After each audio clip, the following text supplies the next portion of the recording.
Thank you for always being with us, Potterheads. We've got a new chapter for you for Backward with Purpose, Part 1, Always and Always, by Dead Woodpecker. We are on Chapter 44, Sacrifice. Chapter 44 Interlude Severus Snape. Chapter text. Severus Snape was not a sentimental man. He did not have many friends, and the only one who had ever really counted was Lily Potter, and he had lost that friendship because of one word that he could never quite bring himself to repeat. But when Lily Potter's son handed him a silver rune, he had to admit, begrudgingly, of course, and with no small amount of resentment, that he had come to care for the boy after all. He wondered when he had stopped blaming Harry Potter for being the product of a union between the nemesis of his adolescence and the love of his life. He could not quite pinpoint the exact date. It might have been when Potter had saved his life in the graveyard, or possibly even before that. All he knew was that when Potter prepared to meet his death so that Voldemort could be vanquished, all resentment had slipped away and had been replaced with respect. And, he admitted to himself with a scowl, no small degree of fondness. He glanced at Sirius Black out of the corner of his eye. In his weaker moments, Severus wondered how he could have hated someone who was quite similar to himself. Possibly because the both of them held grudges longer and fiercer than most others Severus had met. In his more pessimistic moments, Severus blamed himself for allowing what could only be called friendship to develop between the two. Sirius Black, he thought bleakly. Got your knickers in a twist, Snivellus? Black asked. Severus hated the fact that he knew that Black only sparred with him to ease the ache at what was about to happen. He hated it even more that it helped. Once again, you show yourself to be completely incapable of depth beyond a centimeter, Severus said coldly. Black wagged a finger at him. You might watch your tone, Snivellus, he said. I might decide that I want to kill Wormtail. I called it, Severus interrupted smoothly. I have no problem with cheating, Black replied. I could always say those two little words before you can. I'm the quicker draw. In your dreams, Black, Severus countered. You're past your prime. Black scoffed. There's a bet I wouldn't lose. I've always been faster than you. I'll bet you wouldn't be able to do it, Severus lied, just to goad the other man. You'd take one look at the precious fourth marauder, and you'd go limp and dewy-eyed and think maybe Pettigrew deserves another chance. The goad did not penetrate Black's thick skin. This was made obvious by a great snort that erupted from Black. I could kill him in the blink of an eye, he said. Even quicker. I've fantasized about it for years. I've dreamed about it. But he eyed Severus. I suppose you have the better reason. Severus rolled his eyes. Other than that I called it. You were in love with her after all, Black said smugly. Though she didn't give you the time of day, good for her. I was only James' best mate. Were you really?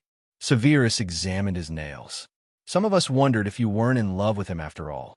Tell me. He dropped his voice conversationally. Did he always? Severus was slightly disgruntled at the fact that their conversation was halted by the opening of the doors that led to the great hall and the increasing clamor that made it quite difficult to hear. And I would have succeeded in offending him, he thought, annoyed.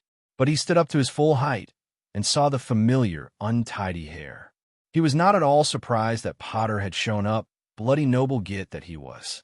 It's just so bloody unfair, he thought, before he could stop himself. I saw that, Black smirked. Saw what? That grimace, Black pointed out. I know what you were thinking. You were thinking that Harry Potter's the biggest bloody hero the world has ever seen, and you hate what's going to happen next. Severus paused for a very long time. Too long. He glared at Black for knowing that he could not deny this. Maybe I was just wishing that it was you, he finally said. It sounded weak even to his own ears. Black showed a mercy that was quite unnatural for him and did not mock him. Instead, they both turned to where Potter stood. He was pale like death. Me too, Black said. I couldn't, Severus admitted. He did not think that he had the capacity to love more than a very small handful of people. He glanced at Black out of the corner of his eye. He was not fully comfortable with this moment of honesty, but he may die this day as well. Voldemort was not going to be happy once he realized where Severus' loyalties lay, and he thought he might have run out of his lucky dodges. But still, he at least had a small chance, whereas Black's elbow connected with his ribs, and Severus realized with a jolt that the ringing in his ears was not, in fact, to do with his own thoughts about impending death. But Voldemort had arrived with an army. Severus had summoned him himself. Almost without thinking of it, he pulled up the sleeve of his robes. In the shadowy corner of the great hall, the runes seemed to cast light upon his dark mark. He looked up to find Black blatantly staring at it. "Ugly, isn't it?" he said casually. Black shrugged elaborately and then gazed in the direction of Potter. One man's shame is another man's badge of honor. For a moment, Severus was stunned to the words. He felt a great weight on his chest, and he had to concentrate very hard in order to take a breath. "You must think you're about to die," Severus said. Indeed, Black looked like a man who had little to lose. He had that hardened, reckless look that would never have fit on the face of the insolent teenager he used to be. "Haven't got anything better to do," he said flippantly. Severus felt much the same way. He did not think he would survive the revelation of his secret. Voldemort's revenge would, no doubt, be swift. He thought of Peter Pettigrew and the cowardice that changed the world, and he reckoned it worth it. He betrayed Lily, Severus thought. He had no doubt that Black thought of Potter, and that they were of one mind. It did not matter that it had been the better part of 2 decades since their deaths. What they would do in memory of Lily and James would be worth the cost. "Excuse me," Black murmured. Severus watched him walk away and grip Potter in a fierce hug. Severus turned away and took a few steps in Dumbledore's direction. Dumbledore met him halfway. Severus was glad that he did not say a word. The older wizard obviously sensed that if he offered a platitude or an optimistic lie or a pithy saying, Severus would pull his wand on him. It made Severus deeply uncomfortable that one man had been fated to do this. "If this is the universe's way of redressing a wrong," Severus said in a low, vicious voice, "if this is the way it makes up for allowing Voldemort to exist." Dumbledore still said nothing. He did not appear to be waiting for Severus to finish his sentence. Instead, it was Voldemort's voice that came next. Voldemort, who told Harry to give himself up. Voldemort, who was planning to murder Lily's son. Voldemort, who had once been Severus' master. Severus felt a grim satisfaction that Voldemort still believed that Severus was his most loyal follower. He'd been waiting for this moment for years. He thought of the way Pettigrew would fall, and his fingers tightened on his wand. Severus and Dumbledore were like 2 small islands of silence in a raging sea of questions as Harry Potter and his wife and closest friends left the Great Hall and went into the entrance hall.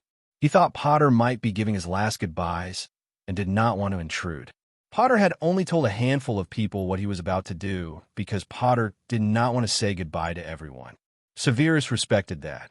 What man would want to have a drawn-out deathbed scene that did not involve ill health, but a long walk to meet the wand of the wizard who had killed his parents? But still, Severus wished he could have said something to the boy, but he had no idea what that would have been.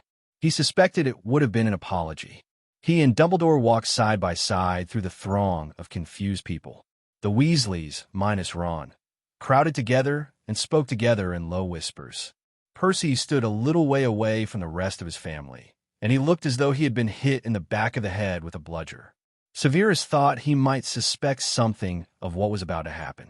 The twins, holding identical broomsticks, were speaking in loud, frustrated voices. Severus entered the entrance hall at the exact moment Potter left, stepping out into the twilight and vanishing from sight. For a few moments, it was only those who knew. Granger's eyes were wide and filled with tears, and Weasley's face was screwed up as though he were protecting himself from very bright sunlight. Black stared at the ground, his eyes tightly closed, and Lovegood held Ginny Potter in a tight, fierce hug. She looked very small, and Severus was forcibly reminded of another redhead, beloved of Potter. "What's going on, Ron?" Charlie Weasley asked loudly, breaking the strange moment. "What's he doing?" "You heard him," Weasley said roughly. "He's unleashing his terrible power." "But are we still going to fight?" Fred asked, confused. "Will we even have to?" "Yes," Weasley said. He took several deep breaths. "Yes, of course we are. We need to. You've got to." With what appeared to take great effort, Weasley turned to look at those who had just joined them. Dash, I want everyone in place. Right now. Now is the moment. While Voldemort is distracted. But what is this terrible power? Lupin asked. I don't, Dash. It's love, said Dumbledore. Love as deep and wide as the sea and just as fierce. Harry is a Horcrux, Remus, Black said. He has to die. That's what he's doing right now, Weasley said. He had turned his back and was now staring at the space between the castle and Voldemort and his followers. It appeared empty. Severus did not think that Potter would reveal himself until the very end. No, Molly Weasley moaned. The rest of the Weasleys, Lupin, Tonks, and all the members of the Order of the Phoenix echoed her. Shock and the beginnings of grief etched on their faces. Severus could not look at them. He could only imagine how demoralizing it was for them. The one they had followed for so long was about to die, of his own free will, because of what Voldemort had done to him when he was a child. Everyone in place, Weasley repeated. But Dash, do as I said, Weasley shouted when no one moved. He's doing this so the rest of us will survive, and we're going to bloody survive. Do you hear me? Fred, George, Charlie, Bill, get on your brooms. Everyone else, disillusionment charm. Now, Ron, Lupin said. He cleared his throat and gestured toward the door. Severus watched as the Weasley brothers, minus Percy and Ron, mounted their brooms and vanished from sight. The others rippled into invisibility as well, until it appeared as though Severus, Weasley, Black, Granger, Ginny Potter, and Lupin were the only people inside the entrance hall. What? Weasley said impatiently. He's all alone, Lupin said. The Dementors. Can't we send our patron uses? He wouldn't. He hates them. I don't want him to die feeling the cold. Weasley was silent. We don't want Voldemort, Dash. Do it, Ginny Potter said fiercely. She had moved to just inside the doors. We'll all do it. Every single one of us that can. Hell, it's the least we can do. He taught half of us how to do it. You stay back, Weasley barked. Don't even think about Dash. Don't try to protect me, Ginny said loudly. I'm just as Dash. Enough, Dumbledore said softly. Now is not the time for a disagreement. Now the incantation is, I believe, expecto patronum. Whispers, murmurs, and loud voices filled the air as everyone took Dumbledore's lead. Severus paused for several moments, staring at Ginny Potter's Patronus. It was identical to his. Then he blinked, and it was gone, heading toward Harry to offer comfort in his last moments, to keep the chill of the Dementors away from him. Severus moved so he could see out, and the space between was filled with bounding, silvery animals that lit the sky with their glow. He could just barely see the figure of a tall man. There was a flash of green light, and the man fell. Severus felt a roaring in his ears, and the rune around his neck blazed with warmth. And without warning, without any sort of indication that anything of the sort would happen, he found himself in his office, or a place identical to it.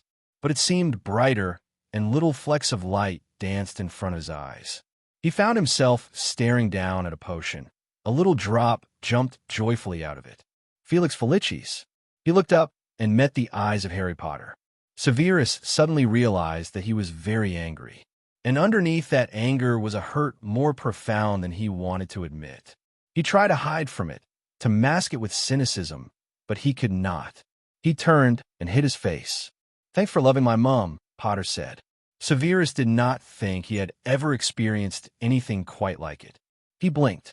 Had he not just been standing in the entrance hall? Had he not just seen this man fall? He looked down and realized that the source of the light was the rune. I'm sorry, Severus said. I'm not, said Potter. And with as little warning, Severus was once again standing where he was supposed to be. He touched the rune and was surprised to find that it was not warm. It did not blaze with light. It was just a rune carved in silver. What the hell? Severus glanced around surreptitiously and found that he had obviously not been the only one to temporarily lose their grip on reality. Granger had her hand over her heart, gripping her rune fiercely. The charm, she said, her voice wondering. The rune, is that what? I think it. But she did not seem able to answer. Severus did not think he had ever seen her at a loss for words. He had wanted to put a silencing charm on her so often, it figured that she would stop her relentless flow of words just when he wanted an explanation. Severus scowled at her and hoped that Dumbledore would have an explanation. But Dumbledore apparently had no explanation either, or not one he was willing to share. He glanced over at Ginny Potter. Her eyes were closed, and tears streamed down her cheeks. She was smiling. No one spoke for several moments. Severus had to concede that he might never find out what the hell had just happened. Now, Weasley said, it sounded as though it hurt him to breathe. There was an air of shocked silence. Severus could feel them moving out. Several people brushed up against him. Gradually, the shock wore away to rage. Seamus Finnegan walked by him, swearing foully in response to the laughter and cheers from the Death Eaters and the roaring from the Giants. "He is dead," Pettigrew shouted so loudly that Severus was certain that he had used the sonorous charm. So Voldemort had had to use someone else to confirm the death of his enemy. This filled Severus with no small amount of satisfaction. Potter scared Voldemort even when he was dead. "That's our cue," Black said grimly. There was a gleam of rubies, and then Black's robes closed over Gryffindor's sword. "Try not to enjoy yourself too much." Severus bared his teeth at Black, drew his wand, and gripped the other man's upper arm tightly. He bumped into several invisible people as they exited, but they moved apart. Black swore loudly and fluently. He did not make any sense whatsoever. Together, they walked down the same path that Potter had taken. Black fought his grip and shouted obscenities. The Death Eaters watched them come. They had no idea. Voldemort had no idea. But Voldemort was occupied with other things. His wand was pointed at Potter's prone body. "Crucio!" he shouted gleefully. The body rose in the air once, twice, 3 times. Any last uncertainty fled. Potter's body had remained limp. No man could withstand that amount of pain without a twitch, without a scream. Severus forced his eyes away. "Those in the castle will be easily subdued," Severus lied coolly. "Just a few more lies. They were quite distraught by Potter's death. They allowed me to escape," he added. He shook Black roughly. Black was a traitor. He let them in. He pushed Black away from him roughly. He stumbled a little. "I would like your permission to kill him myself, my lord," he said deferentially. "You know I have long hated him." "Very well," Voldemort said. He seemed stunned by his own good fortune. His eyes kept returning to Potter's body as though he could not quite believe it. Severus allowed himself a brief glance at Nagini, Black's task, and felt an immense relief that in the next few moments, Voldemort would be mortal once more. Severus did not bother to draw in a deep breath. He did not hesitate. He pushed Black to the side and raised his wand. "Avada Kedavra!" he shouted. Wormtail fell to the ground in a tangle of limbs. His mouth was parted slightly, and his eyes were open and staring at the darkening sky. Severus felt a great sense of relief. The traitor was dead. Vengeance had been achieved. The man who had been too much of a coward to remain true to his friends would not say another word or take another breath. It was as though a large weight had been lifted off his shoulders. Voldemort stared at him, red eyes glinting with shock and the beginning of anger. "You killed Lily," Severus sneered. "And James," Black added. "And Harry," they said, almost at the same moment. Black drew the sword out of his robes with one graceful movement, and Voldemort did not have a chance to comprehend what was about to happen, let alone retaliate. The sword glinted and slashed, and Nagini was hacked nearly in 2. Black's face was alight and looked almost exactly as he had before he had gone to Azkaban. Voldemort's mouth fell open in shock, and a great many things happened at once. The Giants, who had been standing about, gave great roars of pain, and then the 3 of them exploded in a shower of sparks and bits of body. Severus could hear a Weasley laughing, and then the night was lit up not with gentle patron uses, but with curses and hexes. While Severus and Black had been a distraction, Weasley had ordered those who fought against Voldemort to surround them. Severus could not help it.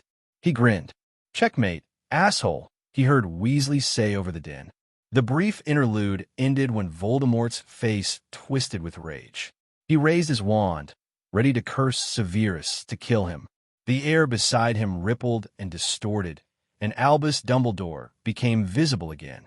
The Elder Wand was already in his hand, and he was already saying an incantation that lifted the body of Harry Potter gently into the air and moved it to a quieter spot out of the path of feet. "You will not desecrate his body again," he said quietly.